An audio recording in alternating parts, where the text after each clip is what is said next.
রিডিংকে complete করতে পারবে, কার কতটা ফিটনেস চেক হবে আজকে। আমরা এমনিতে সাধারণত খুব কাজের চক্করে এত চলাফেরা বা এত শরীরের দিকে খেয়াল রাখা হয় না।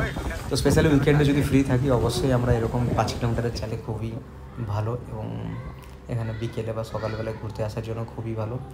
স্পেশালি যারা বয়স্ক লোক বা এজেড পারসন চলাফেরা করা।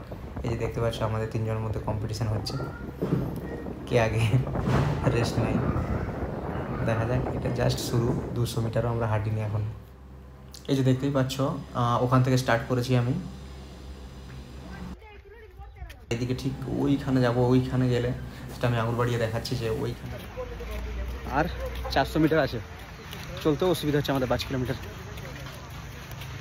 চলো টাটা, এখানে আমি ব্লগ শেষ করে দিলাম।